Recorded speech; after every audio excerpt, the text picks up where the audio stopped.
Hi ಎಲ್ರಿಗೂ ನಮಸ್ಕಾರ. Welcome back to my channel. ಇವತ್ತು ಬ್ರೇಕ್ಫಾಸ್ಟ್ಗೆ ರಾಗಿ ದೋಸೆ ಮಾಡ್ತಾಯಿದ್ದೀನಿ. ರಾಗಿ ದೋಸೆ ರೆಸಿಪಿ ಫುಲ್ ಕಂಪ್ಲೀಟಾಗಿ ನಿಮಗೆ ಡೀಟೇಲ್ ಬೇಕು ಅಂದರೆ ನನಗೆ ಕಾಮೆಂಟಲ್ಲಿ ತಿಳಿಸಿ, ಹೇಗೆ ಮಾಡೋದು ಅಂತ ನಾನು ಶೇರ್ ಮಾಡ್ತೀನಿ. ರಾಗಿ ಇಡ್ಲಿನೂ ಮಾಡ್ಕೋಬೋದು, ರಾಗಿ ದೋಸೆನೂ ಮಾಡ್ಕೋಬೋದು. ಇವತ್ತು ರಾಗಿ ದೋಸೆ ಮಾಡ್ತಾ ಇರೋದು.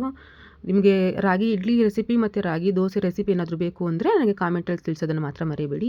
ಈಸಿಯಾಗಿ ಮಾಡ್ಕೋಬೋದು, ತುಂಬ ಚೆನ್ನಾಗಿರುತ್ತೆ, ಹೆಲ್ದಿಯಾಗಿ ಇರುತ್ತೆ. ಇದಕ್ಕೆ ಕಾಂಬಿನೇಷನ್ ಬೇಳೆ ಸಾಂಬಾರು ಕೂಡ ಮಾಡಿದ್ವಿ. ರಾಗಿ ದೋಸೆ ಮತ್ತು ಬೇಳೆ ಸಾಂಬಾರು ತುಂಬ ಚೆನ್ನಾಗಿರುತ್ತೆ, ತುಂಬ ಟೇಸ್ಟಿಯಾಗಿರುತ್ತೆ. ಮಕ್ಕಳು ಕೂಡ ತಿನ್ಬೋದು, ತುಂಬ ಟೇಸ್ಟಿಯಾಗಿರುತ್ತೆ. ಒಂದ್ಸಲ ಟ್ರೈ ಮಾಡಿ. ನಾನು ನೆಕ್ಸ್ಟ್ ಟೈಮ್ ಯಾವತ್ತಾದರೂ ನಾನು ಶೇರ್ ಮಾಡ್ತೀನಿ ಹೇಗೆ ಮಾಡೋದು ಅಂತ, ರಾಗಿ ದೋಸೆ ಮತ್ತು ರಾಗಿ ಇಡ್ಲಿ ಹೇಗೆ ಮಾಡೋದು ಅಂತ. ಹಾಗೆ ಔಟ್ಸೈಡ್ ಕೂಡ ಹೋಗಿದ್ವಿ, ಅದರದ್ದು ಕ್ಲಿಪ್ಪಿಂಗ್ ಹಾಕಿದ್ವಿ. ನೋಡಿ, ಇದು ಇಷ್ಟ ಆದರೆ ದಯವಿಟ್ಟು ಲೈಕ್ ಮಾಡಿ, ಶೇರ್ ಮಾಡಿ, ಹಾಗೆ ಸಬ್ಸ್ಕ್ರೈಬ್ ಮಾಡೋದು.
ಗಟ್ಟಿ ಹಿಡ್ಕೋಬೇಕು ಆಯ್ತಾ.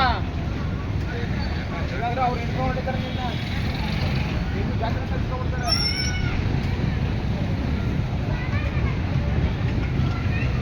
ಸ್ಟೇರಿಂಗ್ ಮಾಡು, ಸ್ಟೇರಿಂಗ್.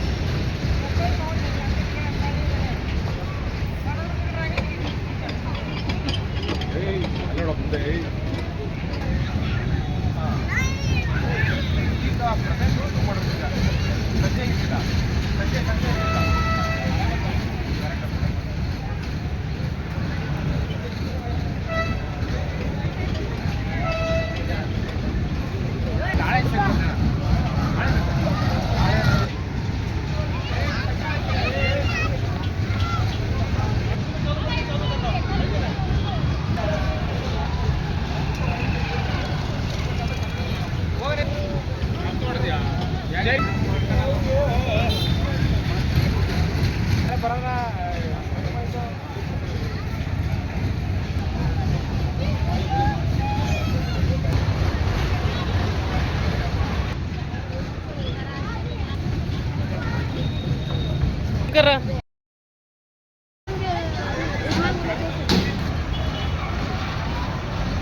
ನಮ್ಮ ರಾಜ್ಕುಮಾರ್ ನೋಡಿ ಹೇಗೆ ಆಟ ಆಡ್ತಾ ಇದ್ದಾನೆ. ಅವನಿಗೆ ಬೈಕು, ಕಾರು ಮತ್ತು ಸೈಕಲ್ ಅಂದರೆ ತುಂಬ ಇಷ್ಟ. ಅವನಿಗೆ ಸೈಕಲ್ ಕೊಡಿಸು, ಕಾರ್ ಕೊಡಿಸು ಅಂತಿರ್ತಾನೆ.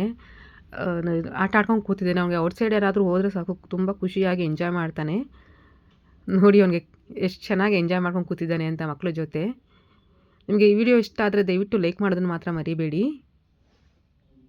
ನೋಡಿ ಅವನು ಹೆದರ್ಕೊಂಡು ಕೂತಿದ್ದಾನೆ ಒಳಗೆ. ನಮ್ಮ ರಾಜ್ಕುಮಾರ ಹೆದರ್ಕೊಂಡು ಕೂತಿದ್ದಾನೆ ಒಳಗೆ. ಕುದುರೆ ನೋಡಿ.